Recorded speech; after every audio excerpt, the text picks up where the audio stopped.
Good evening, everyone, and welcome again. Thank you for being a part of this global family. I'm honored. Thank you. Please go ahead right away and share the link, share the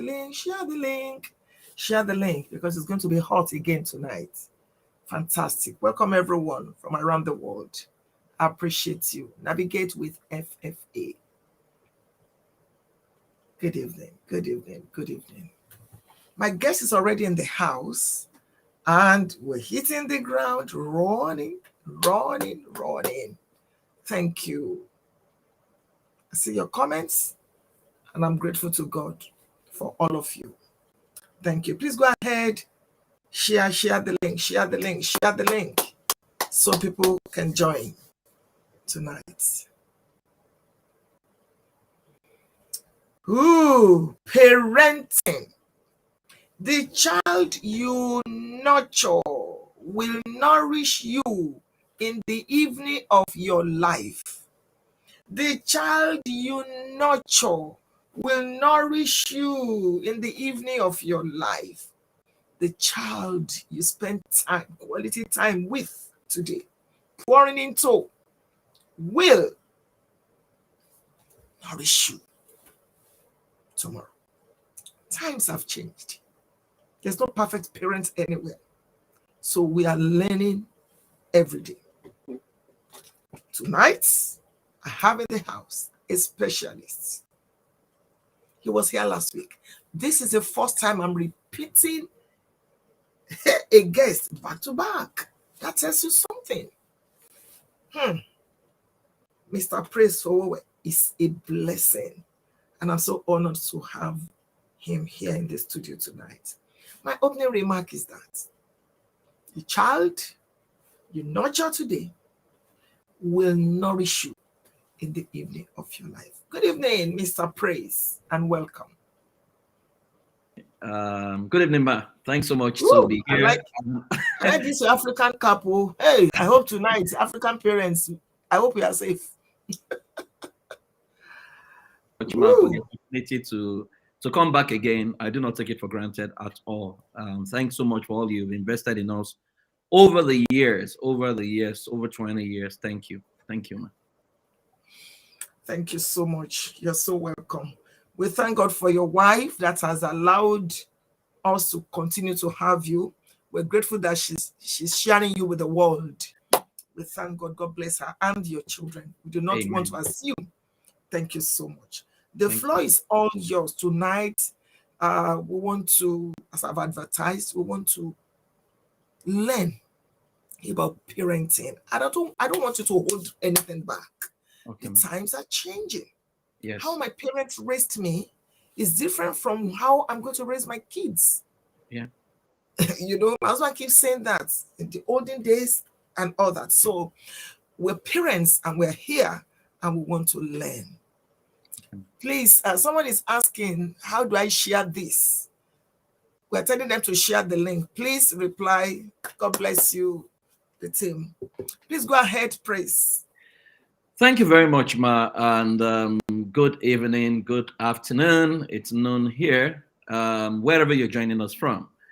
I want to appreciate Mommy for bringing me back again. And this time around, we're discussing something very passionate to my heart. It's a subject I have researched across different cultures of the world over the years, and I will make it a masterclass because I am very passionate about African parents, especially. I live in Dallas, Texas, and when I moved to the US, that was the first thing I started doing because I started asking questions, I started looking at data, and I was quite shocked at the things I realized. And I compared to other people, like the Indians, the Jews, and the Japanese, and the Chinese, what I saw was totally off the hook, and it blew my mind. And I began to make a conscious effort to begin to teach our people on the concept of parenting because we have not been properly taught on the systems behind parenting. what has happened consistently over the years is our parenting has been very emotional, and emotional in the sense that some of us turned out very well. It's by miracle. There was nothing to say that this was the format, this was the precept, these were the templates, these are the frameworks that was utilized. God just helped us. And we cannot do that with the younger generation because we're dealing with a completely different generation that is called Generation Z and Generation Alpha. So I am going to be sharing with you what I think will help you within the time frame that I have. Again, as usual, I put it in slides so that it's easy for you to follow me, and it becomes you can actually take note and make your jottings. Okay, good. Thank you very much, admin. So I've titled this Alpha Code Parenting: The Science of Scripting a Supreme Child. Now, why did I say it's a science? You say 1 + 1 is equal to 2. 2 + 2 is equal to 4. If your 1 + 1 is equal to 5 in Nigeria, then something is wrong. That within the framework of science, it says that if you do A + B + C, it will produce this result. Now, what many of us have done consistently is that we have no framework, and what we expect to happen is that our child is just going to turn out right. And that is why if you bring a child to this world and you hire every prayer warrior to pray for the child, and may you turn out right. If you now consistently shout on the child, slap the child, tell the child you will not prosper, yet you have prayer warriors. I mean, you manhandle the child is not going to turn out right. And so if we understand the framework behind effective parenting, then I believe that we will continually produce leaders who understand what it takes to produce a nation that we all desire to have. Look across Africa. I mean, I took a trip across Africa about 3 years ago, did an analysis of the parenting system of almost every nation in Africa. It brought tears to my eyes because I understood for the first time why our leadership is the way it is and why it would seem as if our continent is the way it is. Now, if you notice, for those of you who live in the diaspora, compared to other groups in the world, you notice that the group that struggle to collaborate to do anything together are Africans. As a matter of fact, we would rather kill our own than ensure that they succeed. So where I come from, you have an adage that says, if another person's own does not spoil, your own cannot be good. And for years, we repeated that adage, which means that if Pastor Funke is going up, it pays me to pull her down than to strengthen her. Now, if you cannot trace that to our parenting, then I'm going to share with you where all these things is coming from, because these are all functions of parenting. Now, the first thing I want us to do is a prayer I usually pray whenever I run a parenting session. And I want you all to join me wherever you are to pray this prayer. Now, so 1 to go. I am a worthy parent, and I understand my role in raising saviors who will transform our world. I rise from every failure and live above every old belief that seeks to limit me. I am open-minded to learn and master whatever it takes to produce the best version of my children. And through me, all the families of the earth will be blessed. I'm a super parent of a super child. Thank you very much. Now, I love the way the scripture puts it. Proverbs 22:6. Now, I am not a pastor. I am a professional, even though I'm a believer in the Lord Jesus Christ and I function in churches. Now, initiate a child in the custom he should follow. When he starts to show age, he will not turn away from it. Embedded in that verse is a system that says initiate. If you understand initiation, you know what it means. Initiate a child in the custom he should follow. Not necessarily the custom you want him to follow, but the custom that will produce the best version of him. That your first assignment is your capacity to observe and identify your child. Now, many of us struggle to do that, so we do not know that the most powerful force on earth is the force of parenting. because the life of a human being is literally in your hand. So when you were born, your parents did not consult you before they gave you a name. They gave you a name that befitted them. They didn't consult you. They did not consult you before they put you in a school. Now they did not understand the impact of the school they put you in, the belief system of the teachers they allow to teach you, the children that sat beside you. All of them is what has produced this version of you. Now, when you understand the framework behind systems intelligence and producing a child, I think Africa will begin to produce giants who will stand their ground everywhere they go. And that's why I'm so passionate about tonight, because I believe and I prayed deeply that God will begin a revival in our parenting in Africa using this platform. Now, if you look around the world, there is a movement. I don't know if you have observed it. America was talking about American force during Donald Trump. Japanese talks about Japanese perfection, right? To say that if you buy a Japanese car, you know what to expect. Now, if I've studied Japanese parenting, and it's interesting to note that Japan has a structure around their parenting. As a matter of fact, when you say you're a Japanese, it actually means about 6 things. There are national values that they carry. And that's why they will tell you that one of the most respectful races in the world are the Japanese. They say thank you, even to street lights. They say thank you to ATM machine. They are so cautious. If you go and eat in their restaurant, you will see them pack your plates to wash for you, right? Despite paying their money. If they go and play a soccer match, you will see them clean up the stadium. They are not trying to impress you. That's who they are, and that's the way they are framed. And their parenting system is built on that, and their educational system is built on that. Jews talk about chosen Jewish. Now, a lot of people don't understand the way Jews raise their children, and that's where I have a challenge. You know, when we give birth to a child in Africa, we do child dedication. Where did we get child dedication from? We got it from the Jews. Now, Jews do child dedication, but Jews don't do just child dedication. Jews have a curriculum that is 14-year in nature. That curriculum, every Jewish parent knows it. Now, that's the framework for raising a child. It terminates at the festival when you're 14, called Bat Mitzvah, which means you put your hands on your child and you say, "This is my beloved child in whom I'm well pleased." We copied the ceremony. We did not copy the curriculum. And that is why consistently you could literally tell who a Jewish child is going to become, because the framework is clear and it includes mentoring. Now, Germany talks about authentic German. Even LGBT talks about destructive LGBT, because LGBT is not just another group. LGBT is any group you see that has an anthem, that has a national flag, is actually a nation, right? Enterprising Indian. If you check many of the Fortune 500 companies, many of them have an Indian CEO. It is not by happenstance. It was intentionally scripted. Many years ago, about 2 years ago, actually, not many years ago, myself and my wife wanted to move house in Canada, Brampton. In fact, I went to Brampton for Christmas, and I didn't see so many Christmas lights. And I was wondering, are you guys not doing Christmas here? And my wife reminded me that, it's Indians who are very, very, who live here. But we checked about 50 different houses in a bid to move a house. But there was an house that struck me that was very interesting. We saw about 11 families living in that house, right? And we were shocked. In fact, I saw bed in the sitting room, I saw bed in the bedroom, I saw bed in the kitchen, everywhere.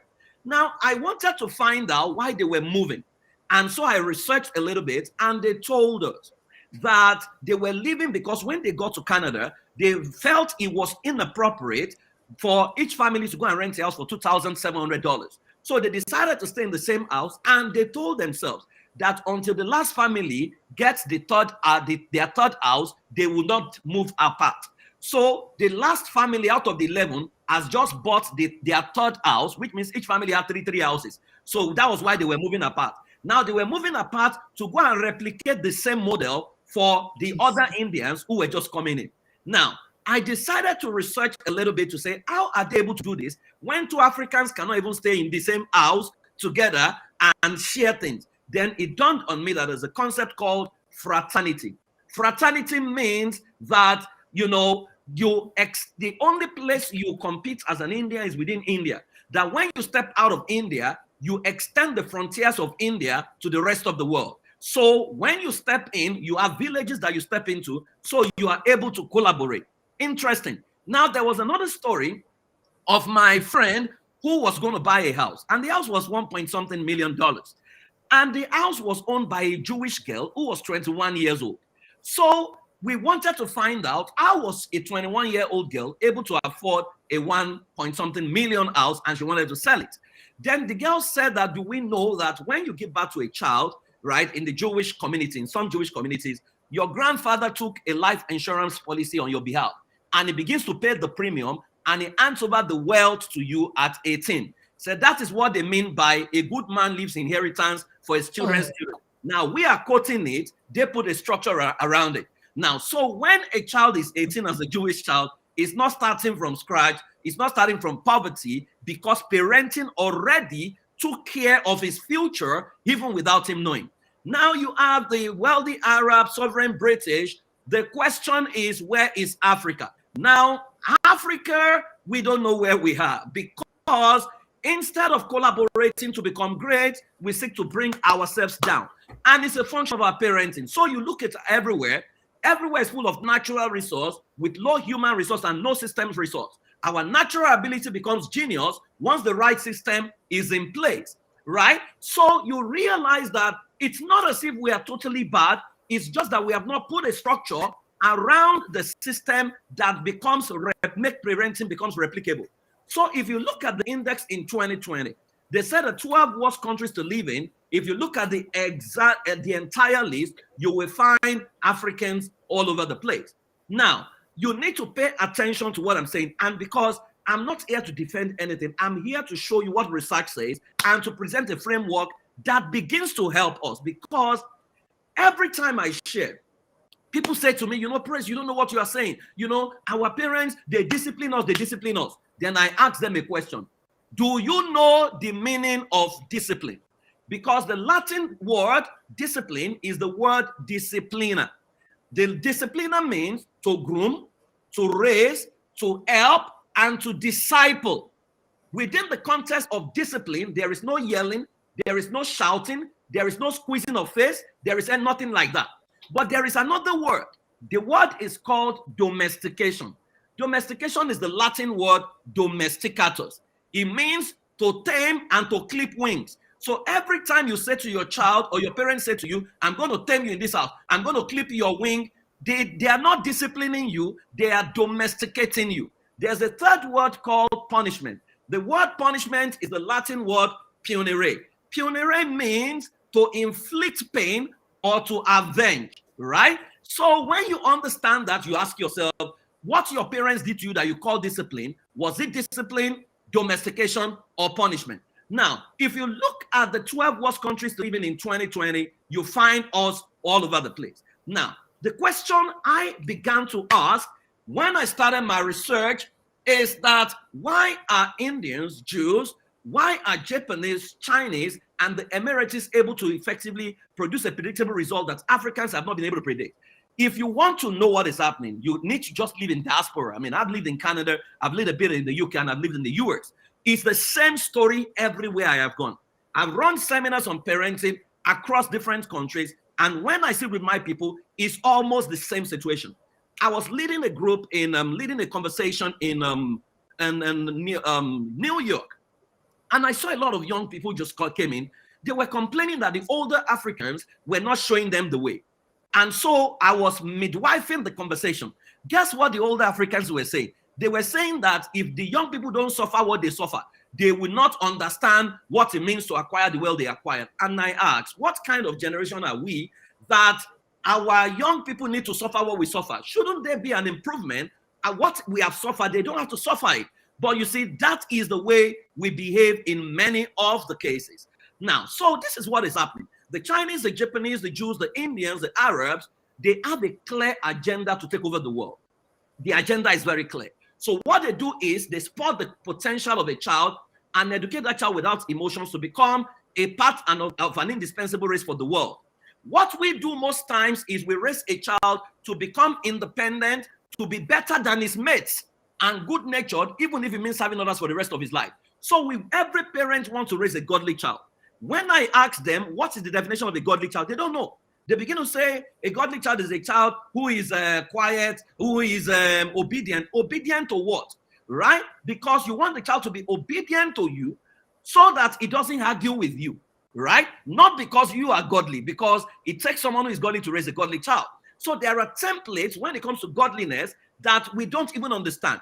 For example, when I ask parents to write out who a godly child is, they will write is loving, is holy, is righteous, is obedient, is doesn't commit sin. Those are the things they write out. Then I ask them, who is a godly child? They say a godly child is a child who looks like God. Then I ask them, can you write the attributes of God?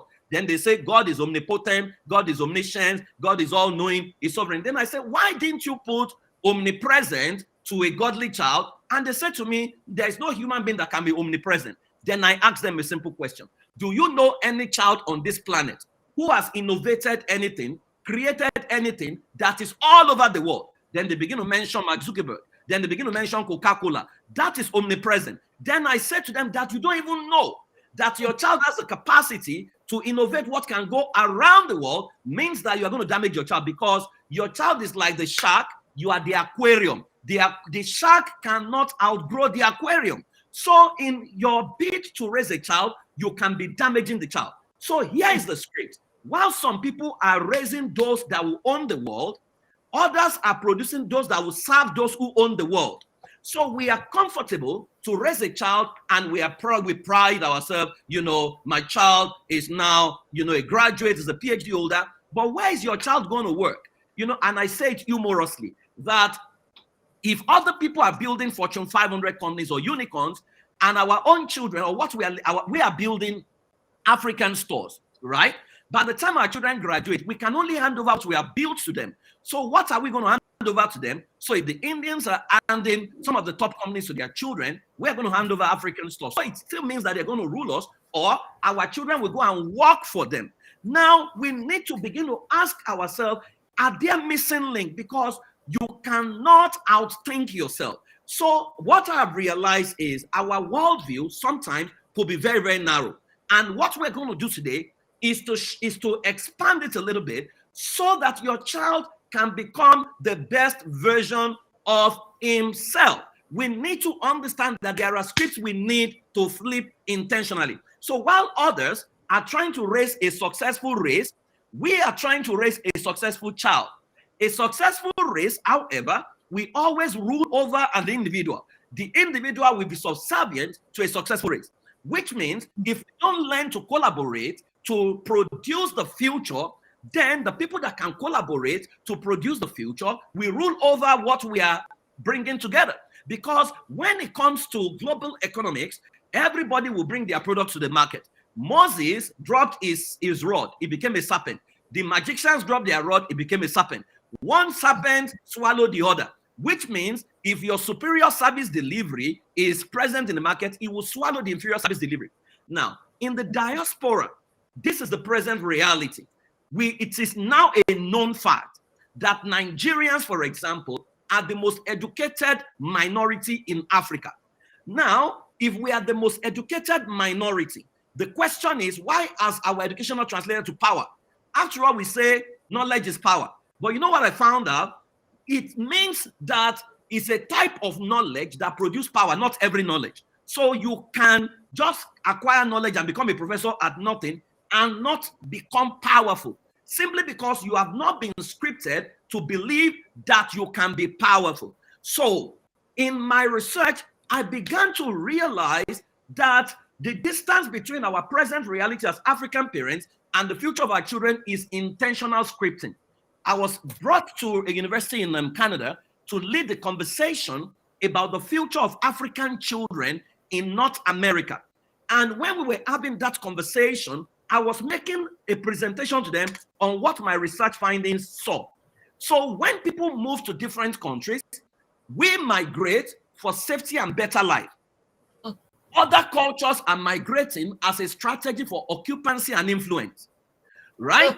And so when we go to a school abroad, our education is for opportunity and relevance. Their own education is for relevance and indispensability. Now, migration is as a result of threat to humanity for us, because if Africa were good, maybe many of us won't move. But for them, migration is a strategic extension of the frontiers to other places. So you will see Chinatown, you will see Indian town, you will see their gods, you will see everything. They are moving, and that is why even when they speak, you could still feel their accent within their English. We move in 1 week, and we begin to say, Igona, I wanna, I mean, in my, we begin to say all kinds of things. That is the clearest indicator that something is wrong with our identity. Now, when it comes to agenda, we don't have a visible agenda and coordinating units. They have clarity of agenda broken into coordinating units. What that means is, as an Indian, if I land in Irving, Texas, where I live, I will find an Indian community somewhere around me, a village I can belong to. Now, as an African, I'm always looking, and thank God, we have to appreciate God for African churches, and maybe like Redeem, that has now made it very easy for some people to land and safe landing and find a succor. Outside of that, you will hardly find a community that can accommodate you. Now, when it comes to parenting, we do individual parenting system with no documented heretic template that can deliver a predictable outcome. They have institutionalized parenting templates with clear national values that govern outcome. I'm a member of Rotary Club here. 2 weeks ago, we went for Rotary meeting, and the Indians came to celebrate a festival they call Diwali. Diwali is Festival of Light. When I looked at what they were doing, it's for like 4 days. There is a prescribed thing that they have to do every day for those 4 days. I was shocked. Then I began to ask, where is our own festival? And that is why they've been able to keep their culture, keep their children, produce a predictable result, because that thing is a system. So they have institutionalized parenting template with clear national values that governs their outcome. Now, we do emotion and raw material intelligence. They do systems intelligence. I'm going to break that down a little bit further, sometimes very soon. Now, we have ineffective power and command center scripted to compete against our peers and breed distrust. And you can see that in our mannerism. We compete against ourselves. Even in our prayer, we do not do a collective prayer. So see the prayers we pray. This week is your week. We don't say this week is our week. What that means is, I do not care if the all other children perish. As long as my child is fine, I can testify. Right? So we have a culture where we leave ourselves behind. Meanwhile, others, no child is safe until every child becomes safe. They have effective power and command centers built on super and peer synergy model. Now, follow me. I am going on a journey. So here are 4 questions we must first like to answer. Number 1, who taught you about parenting? Every time I've asked, and you can answer in the chat box, right? Who taught you about parenting? You know that your parent taught you. Who taught your parents? Their parents' parents. Who taught the parents' parents? Parents. Right. The person that taught all of us was someone who was hunting for Dane gun. I'm a squirrel with a Dane gun, sometimes many, many years ago. Now, number 2 question, in whose culture were you taught? Now, you were taught, if you were Yoruba, you were taught in the Yoruba culture. If you were taught in Swahili, you were taught in Swahili culture. Now, culture is the way of life of the people at every point in time. Now, what is the worldview of the people that created the culture? If the culture that taught you parenting is a culture that believes that a child is simply a cloth that covers you, that if you don't have a biological child, then you are naked, then that is faulty. And that takes me to number 3. What has been the report card of the culture that taught us about parenting? So when you look at global trends, they said they are going to Mars. Look at the day they said they were going to Mars. Did you see our culture there? Were we the ones leading those movements, right? In fact, many things we were saying when they were saying they were going to Mars, what we began to say is that they don't chop belly food. If these people are not food, they will not be thinking of going to Mars. You know, that is how we talk. That is how we think. Because something has gone wrong with our identity. I did a bit of research to look at the past in Africa, and I was shocked that Benin City, for example, was one of the most developed cities between 1300 and 1700. How come that is not documented? How come that is not taught? I was shocked that Benin was a smart city, built a wall that lasted for 400 years, right? No, the day I taught teenagers in America, I taught African teenagers about Benin City. Everyone in class was crying. And you know why? They said nobody ever told them. Because parents in the diaspora don't know, for example, that America or Canada does not fully accept your child because it's black. But your child also does not know about Africa. So at the realm of their identity, there is an imbalance. They are floating. And that's why you see them get into drugs, get into all kinds of things, get into crime, because their identity is threatened and questioned, and they don't know who they are. Now, the challenge is many of us are parenting a new generation with an old parenting script. Now, you need to understand that between the time a child is born and the time the child becomes an adult, there is one thing that happens: handling or scripting. That R. Kelly is in jail. Everybody talks about he's in jail. He molested ladies. Yes, that's a fact.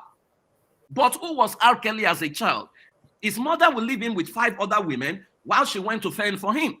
While his mother was away, the 5 women would take turns to sleep with him and tell him not to tell anybody. Now, so this guy was already damaged as a child. The only friend they made was a 13-year-old girl. One day they were walking and there was a flood that swept the girl away. So there was pain inside this guy. There was an imbalance in his emotion. With the benefit of hindsight, if you listen to many of his songs, they were actually cry for help. So he's singing, "The storm is over, I believe I can fly," "Trapped in the closet." They were plea for help, but we did not hear him simply because he was so good at what he was doing. Now, the imbalance in the gap that was not covered within him was what made him to begin to gravitate and began to molest people and messed up a whole lot of people. We need to understand that if we don't properly script our children, creating a framework that can produce the outcome we want, because parenting is an 18-year curriculum. What happens from age 19 is your report card. The problem is the axe is blunt. So King Solomon says, if the axe is blunt and one doesn't sharpen the edge, then he must use much strength. He said, but skill brings success. Skill brings success. Skill means processed talent. What that simply means is you need to work your talent and turn it into skill. So nobody can prep effective parenting into himself. You need to study, you need to observe, you need to build framework. The template of the old cannot create the future. And if we don't embrace new rules, we'll keep replicating the old. So let me tell you something that happened. Research. Many years ago, I noticed that around Lagos, there were several prayer meetings opening up called Destiny Recovery Prayer Meeting for Firstborn Children. So I began to ask them if I could come to those meetings and run a survey. Many of them turned me down, except one. They said, "Praise, come and run your survey." So I went there. I asked them, why do you do Destiny Prayer Recovery for firstborn children? They said because they've noticed that the firstborn children don't turn out right. And so they're doing Destiny Recovery Prayer. Then I ran a survey, and the first question we asked was, how many of you studied parenting before you raised your firstborn child? In the entire meeting, I think there were only 3 people. Now, so I now said, could it mean that the firstborn child is usually the specimen in the experimental lab of your parenting? So you use the firstborn child to learn parenting, that by the time the secondborn child comes, you have mastered a few things. But you know the specimen does not survive the experiment. So could it be that there is no demon that is stealing the destiny of the firstborn, that by your experiment, you damage the firstborn child, you put a lot of weight on his shoulder that crushed his identity, such that he became someone who doesn't know himself? We call that pseudo personality. Now, that is what many of us are doing, because we have not taken time to study parenting. I mean, have you asked yourself, why does God give you 9 months to deliver a baby? In fact, I was reading an article and I saw that some of the Jewish mothers, when they get pregnant, they go and hire a further maths teacher. They will be learning further maths because they believe as they are learning maths, the child inside of them is learning maths, because precision is the language of engineering. They believe when the child masters numbers, he can take over everywhere he goes. I mean, these are things that nobody is talking to us about. So the future is about intentional scripting. What that means is you are a movie maker. You are writing a script. That script must produce a best-selling movie. Your child is that best-selling movie. But you know that you cannot retain yourself and shoot the movie. You need to get into character that is prescribed. So many people know who they want their children to be, but they don't know who they need to become for them to produce the child they want to produce. So we don't want to change, but we want to produce a result. It's not going to work. You need to change, because parenting will change you. And that's the first protocol you need to understand. So who is a parent? Is a parent someone that can yell? impregnate somebody, because many people say, I am a parent because I fathered that child. No, you can be a mobile sperm bank, right? If you don't, parenting is not a title. It's a function that you need to fulfill before you are a parent, right? So you donated the semen, then on wedding day you disappeared. On wedding day, you now carry as your baby and you say you are the father. No, you are not the father. You are just a mobile sperm bank that donated. You did insemination. The only difference is that you were not a sperm bank that they went to. They saw you as a person, right? Or because you failed, you carry a pregnancy. If you didn't take care of the child, you may not be a mother. It's not someone that can yell. What is parenting? The word parenting is the word bring forth, one who brings forth. That's what it means. Now, so we said that the ultimate parent is that skilled scout that is able to spot the identity of the arrow in his quiver and intentionally groom and shoot in the direction of a predetermined target in a way that the arrow consistently solved the problem it was designed to solve in service to God and humanity. What that means is parenting has a threefold assignment: discovery, development, and deployment, which means your first protocol is, can I discover my child? Now, you cannot discover your child if your worldview is messed up. Now, if you can't interpret accurately, you will damage a child. For example, if I ask many of you here listening to me, how many of you have yelled at your child, or you have slapped your child, or you are beating your 5-year-old child for spilling water? Anybody here? You can type yes in the comment box. If you have done that, you beat a 5-year-old child, you slap him for spilling water, right? Why did you do that? Spilling of water at 5, is it a bad behavior or an expected behavior? We all know it's an expected behavior, but you beat a 5-year-old for being a child. You know why you did it? That was what your parents also did to you. Interpretation. So the child spilled water.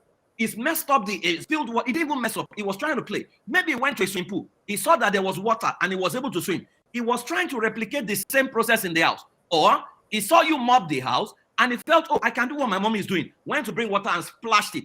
You did not question him. You did not ask questions. You began to beat him. Why? Because it didn't go your way. So you beat a child for being a child because you were beaten for being a child. Then when your child grows up, he's going to beat his child for being a child. Then you say it's generational cause. It's generational pattern, right? And so these are the problems. So this is the problem. When you give birth to a child, how did you feel when the child arrived? You were very excited. As you held that baby in your hand, did you say to that baby, when you clock 4, the beating I will give you, you did not say that. But why do you start yelling, cussing? You know what happened?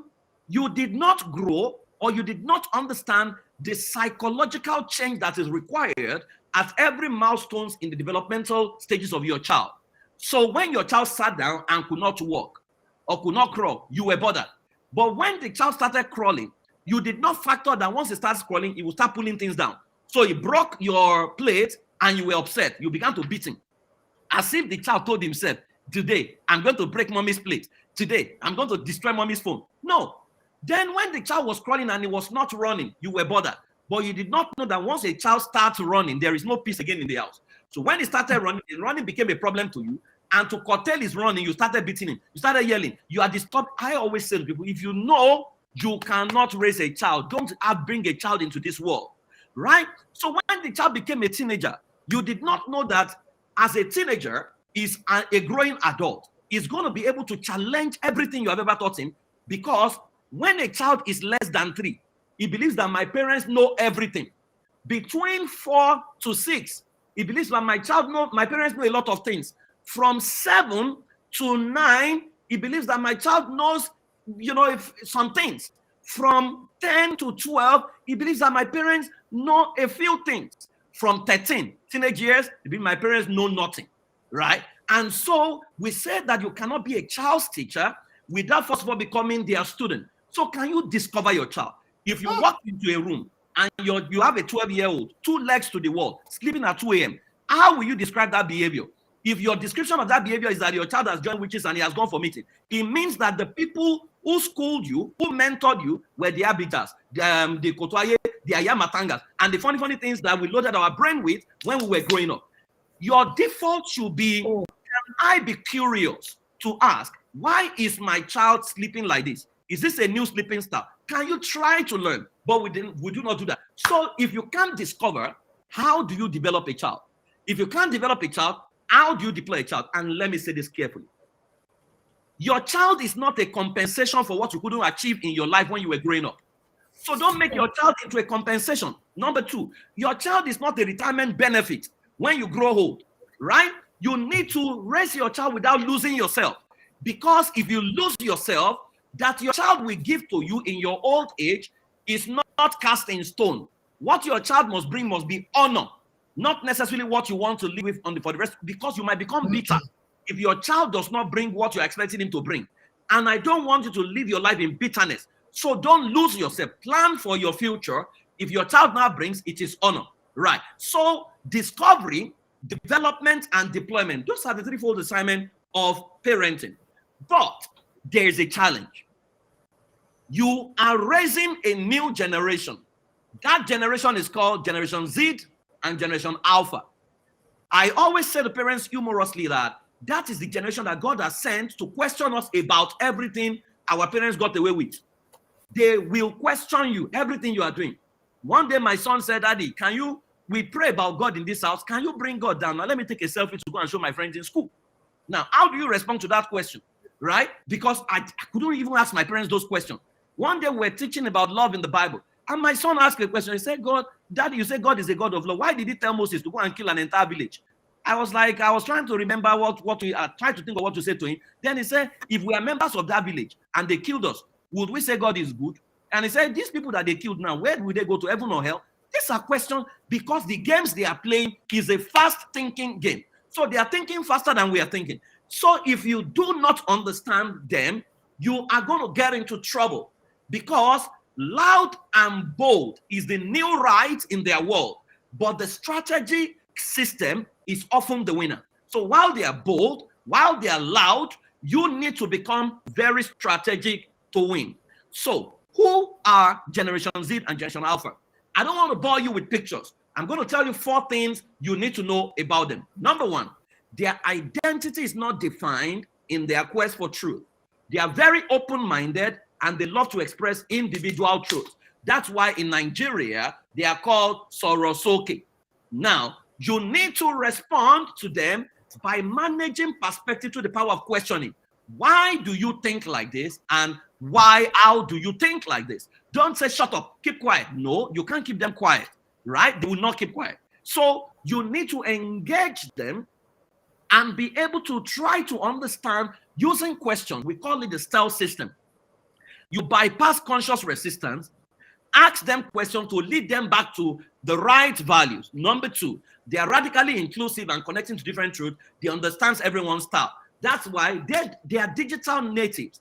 They don't know the difference between gay, straight, this, that. They are brought together by internet.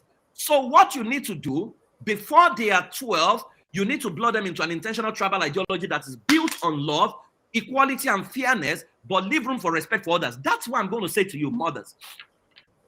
The future wives for this Generation Z are not the domesticated wives who are going to sit at home and say, Daddy, breakfast is ready, lunch is ready. So better teach your boy child how to cook, or else he will struggle in the future, right? So put the girl child and the boy child in the kitchen. My 2 children, a boy and a girl, both of them cook. They've started cooking since they were 6, right? So we don't have to bother about many things right now because they can do it. So don't say something is women's job, something is male's job. No, they must be free to dream and become anything they want to be. Number 3, fewer confrontations and more dialogue. They seek to understand different truths. So change must come from dialogue. You can't slap your truth and wish their truth away. What that means is they want to be part of the conversation about, what vacation, where are we going to go vacation? You can't just say we are going to Hawaii. No, they need to be part of it. They want to be part of conversations around what food do we eat in this house. When I was growing up, my father's appetite determined what we ate. That's why one of the food you can't find in my house right now is pap. I used to love pap, but my father made us, we drank pap like 3 times every or 4 times every week. So I always say to my children that the pap for the rest of my generation, I drank it while growing up because that was my father's favorite food, right? So you need to sit with them, and because let me tell you about them. Whatever they are not part of, they will not champion it. In fact, they will sabotage it. So you want to dialogue with them. What do you think? And I'll make you laugh.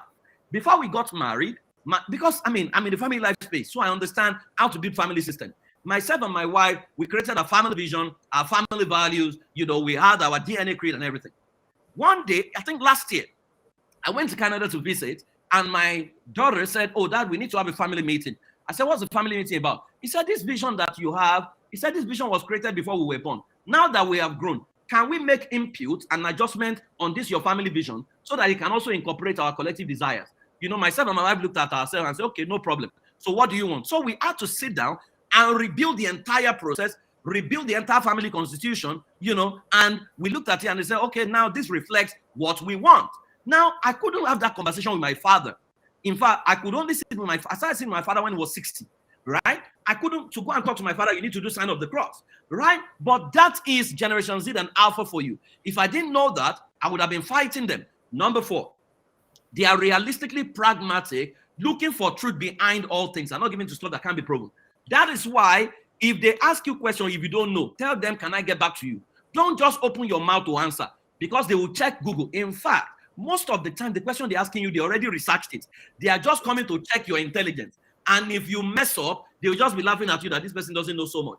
That is why you need to show clear-cut results and enjoy their quest for research and ability to question all things. So here is the problem. Generation Z is in search of who they truly are in the midst of all sorts of contradictory information that is easily accessible online, which makes them come across as a misbehaving generation. You need to pity them. When you were growing up, there was no internet. Before you can have access to pornography, you will need to skim and travel everywhere, right? Except if your elderly ones are the Kebe Super or the Bella and Lulu and Lolly and funny things that we're reading way back. But for them, as a click, they can see nude pictures. They don't even plan to see, but they will say, right? So their identity is being consistently challenged. And that is why every time my son does something I don't approve of, the first question I ask him is, "David, who are you? Who are you?" I do that all the time because I know that the world out there is making them question their identity. Your job is to restore them back to their identity and reinforce who they are. The moment your child can master his identity and is comfortable in his identity, your job is done. If you can't achieve that, you're going to be in trouble because he will look for something to meet the gap that exists in him. So we say that every misbehavior is either a non-discovery of self or a non-remembrance of self. When you understand it, you will ensure that the child's identity and esteem is not compromised. So here are the battle lines. Every successful race is powered by intentional system, while others are powered by emotion. As Africans, we are majorly powered by emotion, but we now need to do what is right about us. We need to place it on a system that makes it replicable. So here are the 4 battle lines. 1 is identity. Who do we say we are, and what does that mean exactly? We need to have a clear-cut identity. What are the variant agenda that we have? What is the lack of intentional articulated identity? So there's gross identity crisis. So what we are doing right now, for example, in the diaspora, we are setting up villages. We set up a village in Brampton, in Ontario, and I'm glad one person from that village is contesting election right now, right? So we're setting up villages. We are helping the, African parents. We created an entire curriculum for 6 years to warehouse and help them raise their children while they are busy, kind of, right? We're doing all those things. So identity, your child must have a sense of identity. Number 2, a sense of history. What is our heritage? Your child needs a sense of heritage. When they say Black history in America, who do they teach them? They don't teach them about Dudua. They don't teach them about Mandela. They teach them about Martin Luther King and some of the other people, right? So your child is likely not going to know anything. In fact, if your child lives in Africa, he may not even know your history. You need to state your heritage. What stories are we telling ourselves and telling our children? I always tell them, you are the best that happens everywhere you go. So don't bow your head for anyone. Speak your mind. Your skin is not a demerit, right? It's the content of your character that will matter. And that is the way I live my life. Number 3, the village system. Where is the supporting villages? We need to break ourselves into groups. And we said that it takes a child to raise a village. It takes a village to raise a child. It's an African adage. We only need to now build a system around it by saying that your child is my child. For example, if I was misbehaving, Mommy Funke can come to her and say, Praise, go and sit down. I will not argue with her. If she says to me, Praise, I think you need to sit down and not hold the mic for 6 months, I'm going to listen to her. The problem is everybody has now outgrown the village. Everybody is now a lot to themselves. And that has become a major demerit where nobody reports to anybody. Everybody is a lot. So if somebody who is older than you talks to you based on the irresponsible behavior you have done, you broke away from that person and go and join someone else. And that other person accepted you. When we were growing up in Africa, it was the village that raised us, which meant other people's parents can correct your behavior. I don't know. Suddenly, nobody can correct anybody anymore. You say, I can live my life anyhow. And that is part of the problems we are having.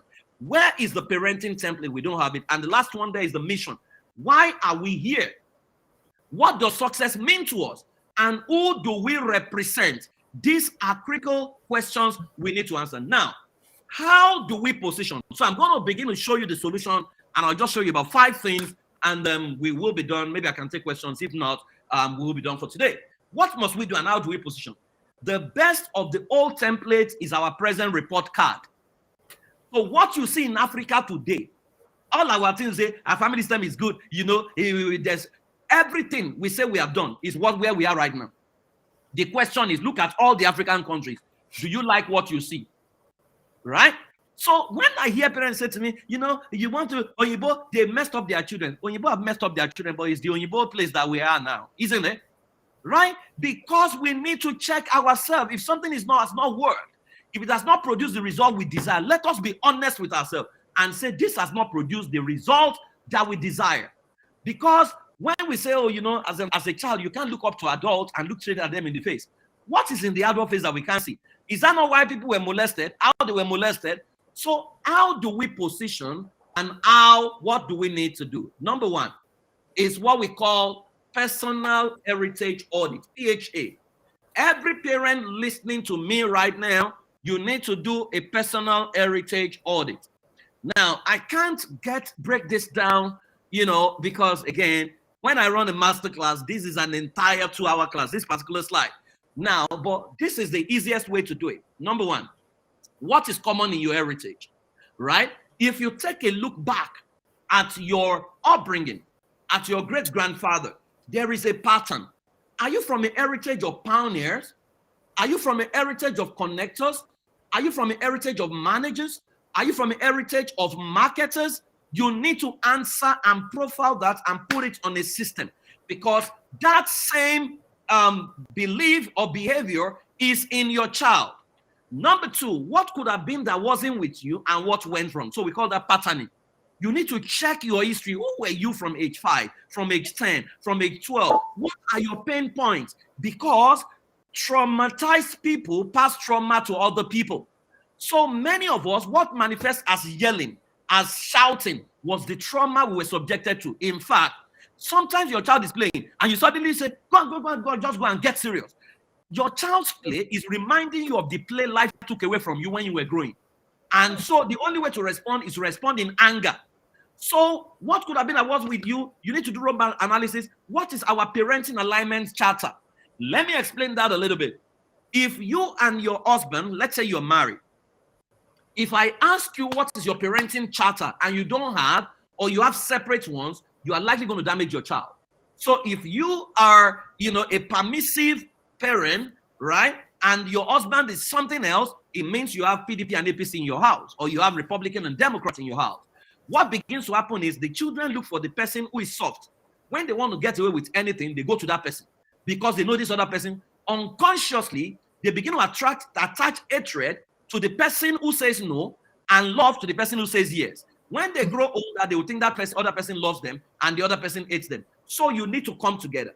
If your child says, Mommy, can I have chocolate? You ask, have you asked your daddy? I say, I asked that. Daddy says no. So I have said no. Right? That is how to do it. Then what virus exists that must never be passed on? Those are your pain points. If you can pass on poverty, you can pass on yelling, you can pass on shouting, screaming. Those are things you can pass to people, right? And that is why consistently we are passing all kinds of things to the younger generation subliminally, unconsciously.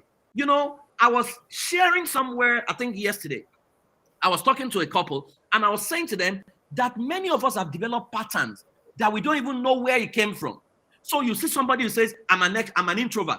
He does not know that it was because the potential that he has was not given expression based on how he was raised, and is what has conscripted him to become an introvert.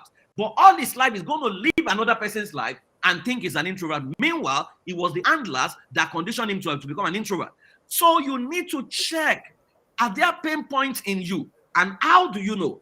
If you see someone around you succeed and you begin to feel bad about the person, and you begin to say she doesn't deserve it, that's a clear indicator that you have esteem issue and you have insecurity issue. If you hold on to something and you don't want anybody to share it with you, that's another clear point that something is wrong. If you're always feeling wherever you go of covering things up, of pretending to be who you are not, is a clear indicator that your identity does not exist. You need to get help, because the tribe that takes out time to install this will rule the world. Number two, you need to understand what we call child discovery and road mapping matrix. What does that mean? You need to observe your child. Your child will be sending you signal from the time your child is born. That is why from ages 0 to 3, you do not take a position. Ages 0 to 3 is observation.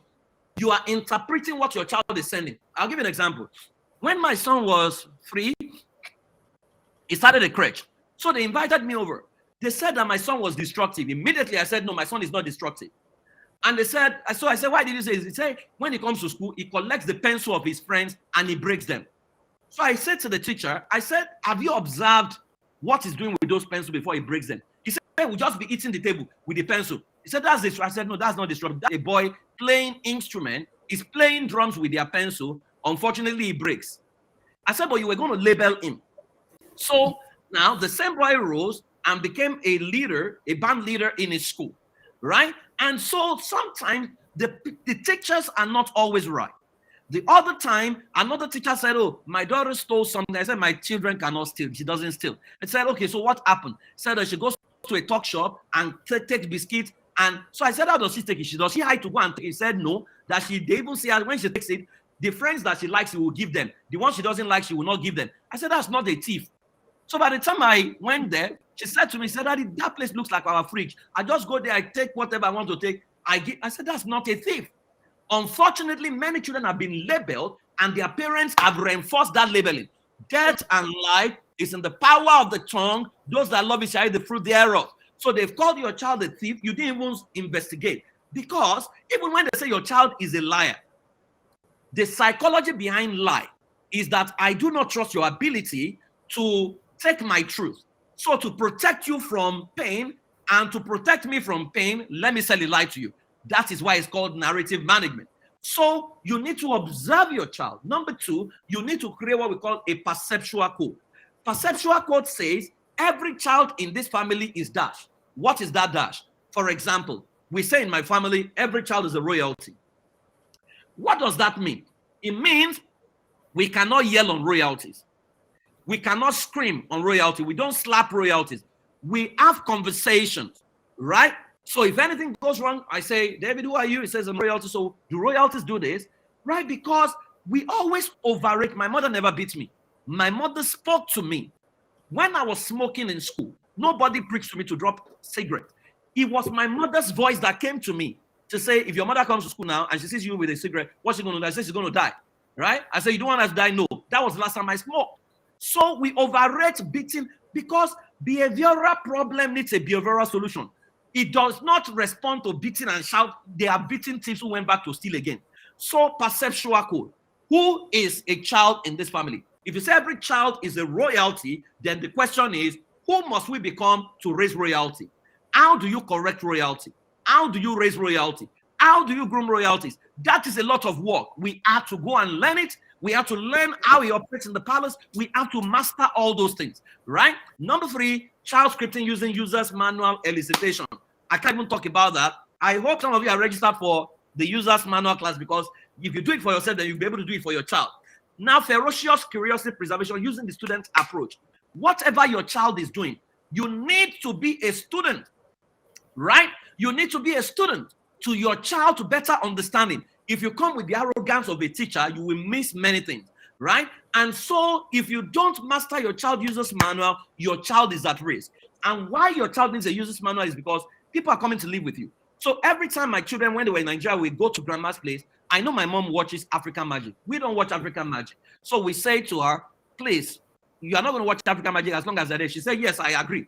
Right? When we noticed that some of the cartoon networks were showing things that we didn't approve of, we moved them to National Joel. So they started learning about animals. Right? You need to be on top of your game. Child discovery matters. And that's why in the last 1 year, what we've done is to create an entire curriculum that a lot of, so parents send their children to us every Saturday, ages 8 to 18, from Nigeria to diaspora. And what we do with them is we have mentors online who are skilled on how to help your child discover themselves. So we are teaching them our own curriculum, because many of the curriculums they are having access to does not promote their own wellness, right? And so you need to do child discovery and road mapping matrix. So if you say every child in my family is dash, what is your response to that dash? It can be diplomat, it can be world changer, it can be an ambassador, it can be solution provider, but whatever answer you give is going to structure how your home is run, it's going to structure the systems you put in place, is going to determine who you need to become. And that's where the work is. You cannot say you are raising a royalty and you are like Shango, you begin to shout. No, if you are raising a royalty, then you have to be the king's father or the king's mother. And you know what that means. You will need to change. Now, and that takes me to number 3. But then, so I was talking about what we do. So you can do the scan code and then join our classes. We are in the 3rd semester already. There are 3 semesters in a year for the Ready for Life class. We do 3 semesters in a year.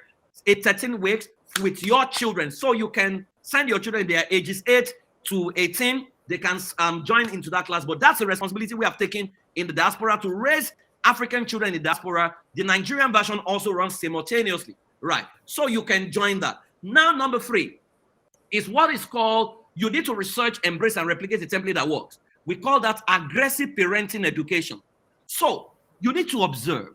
There are people who have done it right. You see, you can copy if you copy the right thing. There's nothing wrong with copying, right? If mommy Funke is succeeding at something, I can copy, right? But I now need to acknowledge that I copied from her. There's nothing wrong with copying. I think it's arrogance for us to think that, nobody can teach you anything. So you find out what has worked. How did it work? Why did it work? How can you replicate it? And there's what we call the forerunner analysis. Now, in that, when they asked Elon Musk's mother, how did you raise this boy? Now, I've done that research. There were things she said. She said that when Elon Musk was born with his brothers, because if you say she succeeded alone with Elon Musk, that could have been an accidental success, but she did with 3 children. She said that when they were born, she scripted how she wants them raised because she was going through domestic violence. So she said, number 1, become a value-adding heritage to give option. You know what that means? She's from Canada. Elon Musk is from South Africa. So the fact that she had a Canadian passport was an advantage when Elon Musk needed to leave South Africa because his father said he must stay in South Africa. Now, it was that Canadian passport that eventually took him to America, and the rest is history. So have a value-adding heritage. Number 2, put them to work at an early age, but don't take away their play. So they started working early. My children distribute papers. They were earning, my son, the first time he earned $20. I said to him, Dave, let's go for ice cream. And, he said, oh, Dad, let's go. And I said, but you're going to pay today. You know what he said to me? He said, Dad, I literally died to earn $20. Why would I want to spend it on ice cream? You know what? He has mastered how money works, right? So from that moment, if you gave him money, he knew what to do with it, right? Number 3, let them find their play within their work. Foster entrepreneurship.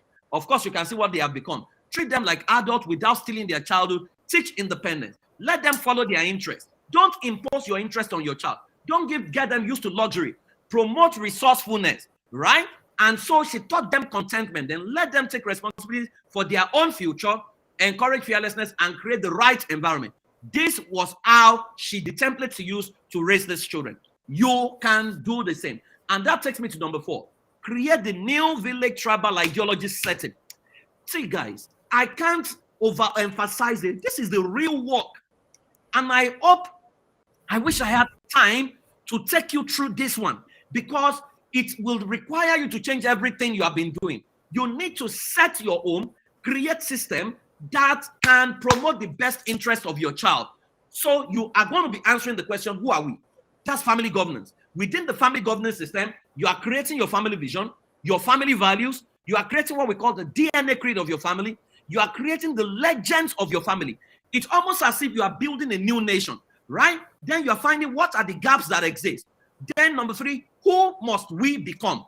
Let me tell you, I used to shout, but I no longer shout on anybody anymore because I understood that my child is the seed. Any behavior I find that I don't approve of is the weed. Weed are unwanted plants. You don't just attack the plant, you attack the weed. And you need to do it carefully or else you can uproot the child while uprooting the weed. So I don't throw tantrums. Everything I see is a feedback to me, so I never get angry. So my son was telling someone, he said, my dad never gets angry over anything. He said, we have conversations and that changes me. So what gaps exist? Who must you become? That is so critical. Then what new culture must we create? That is called your domestic educational system. I'm in America, my children are in Canada, but I have created a curriculum called the Royalty. Every day, 6 a.m., they are taking that curriculum, right? Every evening, we are reviewing. So what did you learn about this person today? Oh, I learned about magnetizing what they didn't do right. So how would we ensure that we don't replicate this and blah, blah, blah. I designed the curriculum. So parenting is full-time work. It's not emotion. Don't just go and pray. Somebody say, okay, let me pour out on your head. Your child will turn out right. Yes, prayer works, but work is also prayer. So you need to create your own educational system within your family that can promote the best interest of your child. The school will do their part, but the school cannot produce your child for you. So others have created a new village. We must learn to create our own new village as Africans, right? And so if you are available, right, I run a parenting class, in North America in November. For 4 weeks, I'm going to be in class. If you can sign up, that will help you. The Nigerian version is going on as we talk. But these are 9 systems that you must build in your family. 1, your governance system. 2, your communication system. 3, your recreation and entertainment system. 4, your domestic management system. Your economic system. Your educational system. You need to also build your security system, your family health and wellness system. See, when I took a group of family heads through this, it took me 11 months to get them to the place where they could personally install this. We are tracking their results right now. That's why, see, what I say to many of us who are listening to me is, we are the new generation of ancestors for Africa. And that's why we have to get it right. If we get it right, our children will learn by observing us. So if you can make it into class, it will do you a world of good, right? And number 5, which is the last one, there is sin identification and casting. You need to know your role and collaborate with your children to win. What does that mean? Your job as a parent from ages 0 to 3, you are a scout. Your job is to observe your child. Your job is to see what your child is doing and interpret, right? That's all you need to do. Just be jotting down, oh, at 2, my child was doing it. Why is he doing this? That's your job. You don't shout, yell, or scream at a child within that age range. From ages 4 to 6, you are a model. Your job is to lead your child by example, because children do what they see you do, not what you say. When my son was 5, I used to have pot belly. My son looked at my wife and said, when I grow up, my tummy will be as big as my daddy's tummy. My tummy was aspirational for him. The following day, I got into the gym and I dropped 14 kg within the next 4 months or thereabout, right? So I took out the pot belly because I was saying to my wife, this boy does not deserve my intelligence, he deserves pot belly. That's not good enough. But that's what you show. So if you don't read books, don't say your child will be reading books. If you are always on your mobile phones, your child will not likely be given to books. So he will also be given to screen. So you need to lead by example. From ages 7 to 9, you are an instructor. That is when you deploy your domestic educational system. That is when you deploy your domestic education, so which you need to create, 7 to 9. From ages 10 to 12, that is the age a lot of parents lose their children simply because they just think he's a spiriting, he can take care of himself. No, that's the age where you need to be their friend. That's when you need to know their password, their passcode. If they don't induct you into their world at that age, trust me, the teenage years is going to be turbulent, because At this age, they have a lot of secrets. They have a lot of best friends. They have a lot of all kinds of things. So you need to be inducted. That's when you need to be their friend. And the best way to do this is tell them to teach you their dance step. Once they feel they have something to teach you, they will teach other things. Now, from ages 13 to 18, you are a coach. In the teenage years, your job is to create perspective, present perspectives, and to help them create strategy that helps them win. They know a lot already at that age. So don't think you will talk to them anyhow. You know the problem with many of us in the teenage years, even though your child is a teenager, in your head, you are still seeing that little baby you carry in your hand. No, your child has grown. So you cannot talk to him anyhow.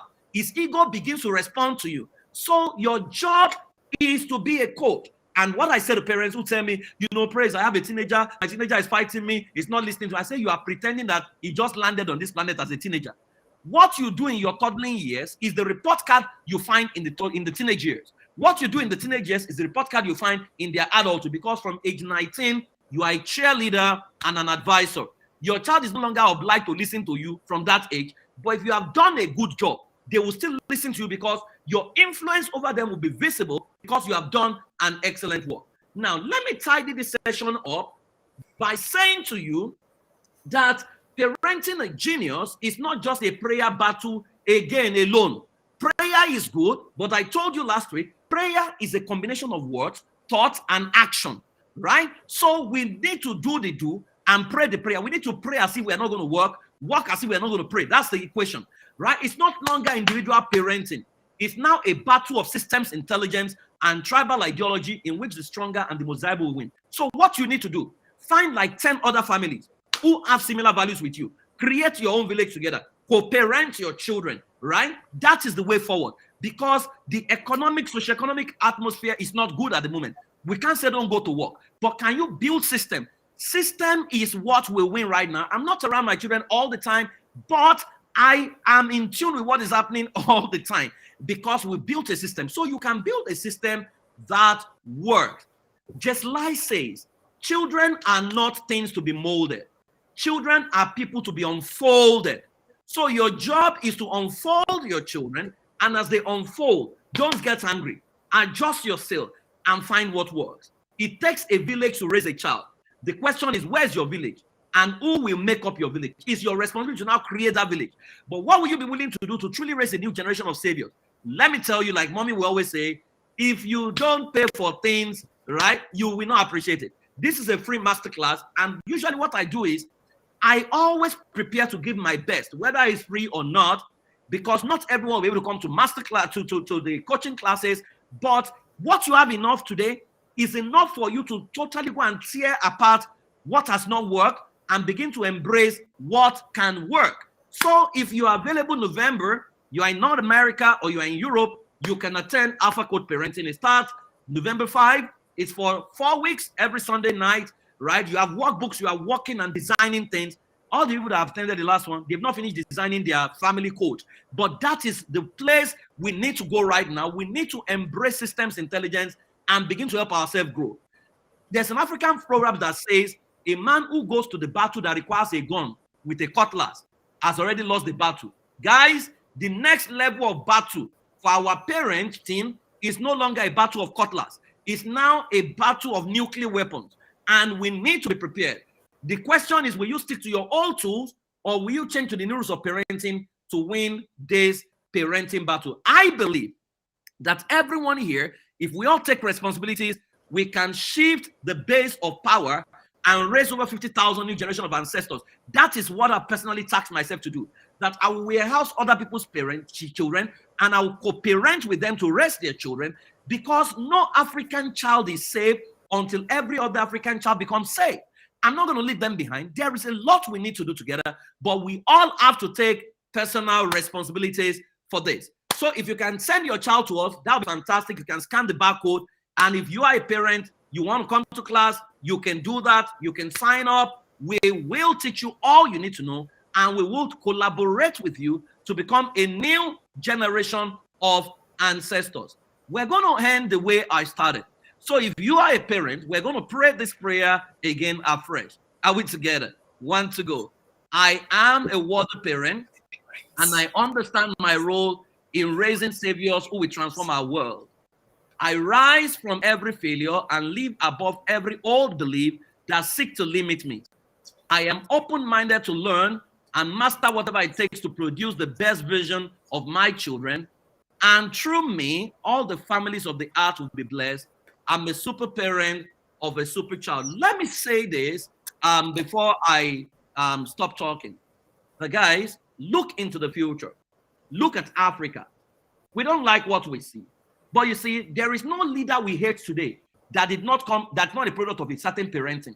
The question is, what virtue or value was deposited in him that has produced the kind of leaders they have become?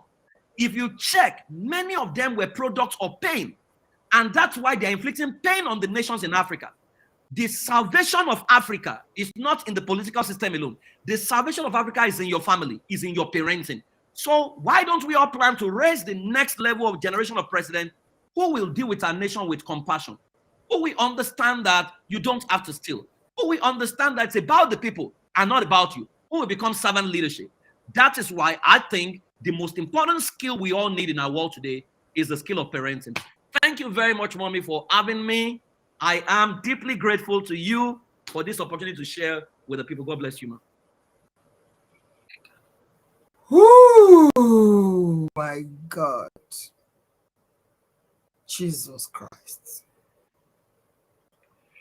Thank you, Praise. Thank you. Thank you. Thank you. Thank you. The Lord will preserve you. Amen. You are a global asset, a generational voice. We are so grateful. Thank you indeed. This world needs you. And I believe it's just the beginning. The platform will be bigger and bigger and bigger. Amen. Thank you so much. Everybody, please just go and follow him. Send emails to him. We have the details in the chat box.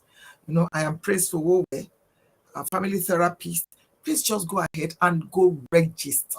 Go and register. Don't you have online programs? Is it only physical? They are all virtual. They are all virtual. We're not even. Oh, fantastic. Fantastic. They are all online. Thank you so much.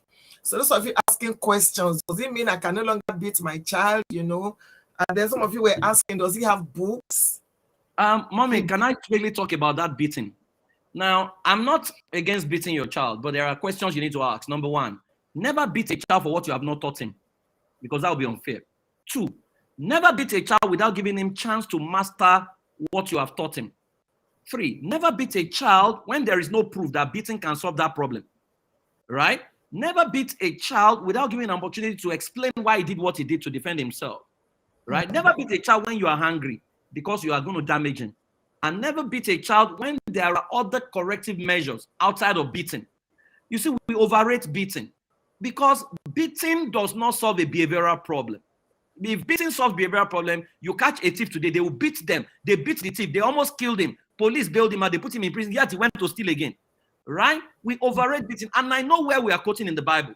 Where we love to quote is, Bible says, bound in the heart of a child is foolishness, the rod of correction. Now, let me explain that a little bit. Bound in the heart of a child. That's an indefinite article. It means that presupposes not every child has foolishness inside of them. Right? Then he said the rod of correction. It did not specify that the rod of correction is koboko.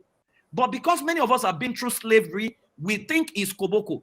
David talks about thy rod and thy staff, they comfort me. So people say, oh, I must beat my child. I also said to them, there's another scripture that says, if you have a rebellious child, you have done everything, he has refused to answer. The Bible says, bring him to the gate. Let the elders stone him to death so that they can take that evil away from Israel. How come you don't quote that one? Maybe you want to solve the problem. You see, we always think it is beating. No. If you cannot, my sheep hear my voice, the voice of the stranger they will not hear. If you can talk to your child, if you rent a space, you speak to the king. Mommy Funke says this all the time. The same way she says you speak to the king in your husband is the same way a royalty exists in your child. If you speak to the royalty in your child responds to you. And so finally, I'm going to say this. In Norway, they noticed that every time they take prisoners in and they beat them, and they incarcerated them, when they released them, within 2 years, they went to commit the same offense. So what did they do? They realized that beating and incarceration does not solve behavioral problem. So what did they do? They turned their prison system into a 5-star hotel system. So when the prisoner came, they changed their clothes, they put them in a room that looks like a king. right? They gave them TV, they gave them cable, and those that are married, they allowed their wives to come and be sleeping with them if they wanted. They now did a profiling of their talent to know what they love to do. So there were people who left prison to go and become surgeons because they become qualified doctors from prison. Now, what did they do? They built a mantra that says, when you treat a human being with the energy like a beast, he will respond like an animal. When you treat a human being like a human being, he will respond back with the energy of a human being. But when you treat a human being like a royalty, they will respond back to you like kings and queens. And where did they get that from? The way the father treated the prodigal when he returned. And right now, the crime rate in Norway has dropped. In fact, now they're outsourcing their prison cells to other countries to come and put their prisoners. Right? This has happened. So please, your child is not a criminal. You can do better. Wow. Thank you so very much. I'm going to bring him back. People are asking that I bring you back. And when I bring him back, he's going to be answering questions. And then he's going to, I'm sure it will be more exclusive. Thank you so very much. Please go follow him and then go register for these courses, this event. You know, you can tell that something is about, to happen to you. Thank you again so very much. And thank you everyone for being a part of this family tonight. God bless you from around the world. I appreciate all of you. Please have a fantastic night. Thank you again, Praise. Thank you, Mrs. Praise. Thank you to your children. We appreciate you. God bless you. Have a great night. Thank you, the team. Please have a great night. Bye, everyone. Thank you.